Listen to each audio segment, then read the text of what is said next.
Is your puppy biting everything in sight? Crying all night long? Having accidents all over your brand new rug? And you're just sitting there pulling your hair out asking, why? Why does my puppy do that? Don't worry, you are definitely not alone. This is Puppy Parenthood 101, and today we're going to decode your little furball's mysterious behavior. Welcome, new puppy parents. I know that bringing a puppy home is one of the most exciting moments in your life, but it can also be a little overwhelming. Suddenly, you have a million questions, and most of them start with, why does my puppy? Well, you've come to the right place. In this video, we're going to tackle the top questions every new owner has and give you clear, simple answers to help you and your new best friend get off to the best possible start. Let's dive in.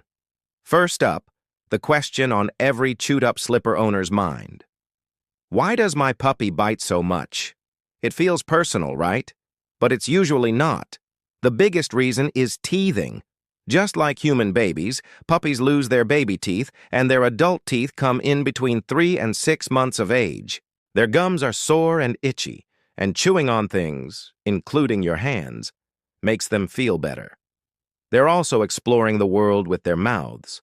A puppy doesn't have hands, so they use their mouth to figure out what things are. Is this soft? Is this hard? Is this fun to chew? A fun fact. This mouthing behavior is also how they learn bite inhibition, or how to control the pressure of their bite. They learn this from their mom and litter mates, and now it's your turn to teach them. The key is redirection. When your puppy starts to nibble on you, say a firm but calm no or ouch, and immediately replace your hand with an appropriate chew toy. Praise them when they chew the toy. This teaches them what's okay to chew on and what's not. It's not about punishment. It's about teaching them the rules of their new human world.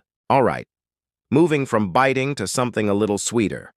Why does my puppy lick me? Are they giving you kisses? Trying to taste your dinner? Well, it's a mix of things. Licking is a primary form of communication for dogs. When they were tiny pups, they licked their mother to show submission and to ask for food. So when your puppy licks you, they might be showing you respect and affection. Yes, they are puppy kisses. They're saying, "You're the boss and I love you." It can also be a way of getting your attention. If you laugh or pet them every time they lick you, they learn that licking gets them what they want, you. Sometimes they might just genuinely like the salty taste of your skin. It's a multi-purpose tool for them. So next time you get a big sloppy lick, know that it's a complex message of love, respect, and maybe a little bit of, hey, pay attention to me. Now for the one that breaks every new puppy owner's heart, why does my puppy cry at night? That whimpering and howling can be absolutely gut-wrenching. The main reason is simple. They're lonely and scared. For the first time in their life, they're separated from their mom and litter mates. Their whole world has been turned upside down. They're in a strange new place, with strange smells and sounds, and they're all alone in the dark. It's a scary experience. Your job is to make them feel safe and secure. A cozy crate with a soft blanket and a warm water bottle can simulate the warmth of their litter mates. Some people even use a ticking clock nearby to mimic a heartbeat. Establishing a consistent bedtime routine is also crucial. A final potty break, a calm cuddle, and then into the crate with a special treat. It's important not to rush in every time they whimper. Wait for a brief pause in the crying before you let them out. Otherwise, they learn that crying gets your attention. It takes time and patience, but they will learn to sleep through the night. You're teaching them independence and confidence. This next one can be a messy topic. Why does my puppy have diarrhea? Seeing your little one unwell is so stressful. First, don't panic. Occasional loose stool in puppies can be quite common. One of the biggest culprits is a sudden change in diet. When you bring your puppy home, it's best to keep them on the food the breeder or shelter was using and transition to a new food slowly over a week or two. Stress is another major factor. The move to a new home is a huge event for a puppy, and stress can easily upset their sensitive tummy. However, persistent diarrhea is a red flag. It could be a sign of something more serious, like intestinal parasites. Worms are very common in puppies, or even a viral infection. If the diarrhea lasts for more than a day, if your puppy is lethargic, not eating, or if you see any blood, it's time to call the vet immediately. Don't try to self-diagnose or treat it at home. Your vet is your best resource for keeping your puppy healthy. It's always better to be safe than sorry when it comes to their health. So we've covered biting, licking, crying, and tummy troubles. You're learning their language, their needs, and their little quirks.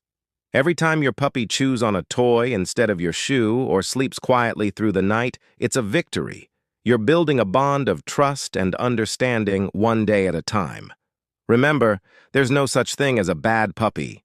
There are only puppies who are learning how to live in a human world. Your consistency and positive reinforcement are the most powerful tools you have. You're not just training a dog, you're raising a family member. Think of it this way. For every question you have about them, they have 1,000 about you in this strange new world. Be their patient guide. Every single puppy is a unique little individual with their own personality and their own pace of learning.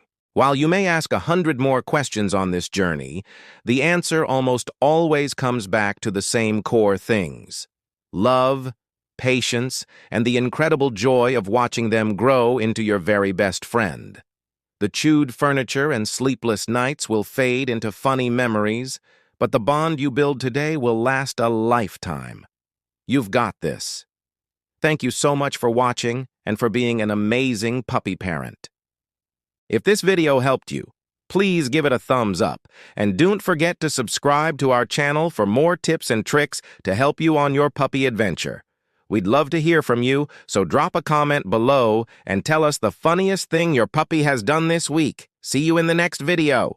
There are dog training techniques so dangerous they are banned by professionals worldwide.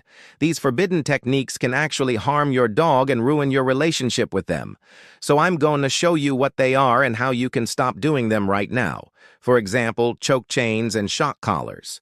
These are extremely painful and scary for dogs, but they're still used by some trainers and even some pet parents. Instead, use positive reinforcement and reward-based training. It's much more effective and it builds a stronger bond with your dog.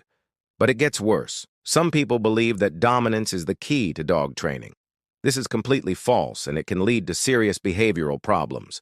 Instead, focus on being a calm and assertive leader.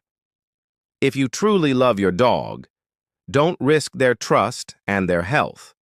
Get the proven training methods that work. Click the link now.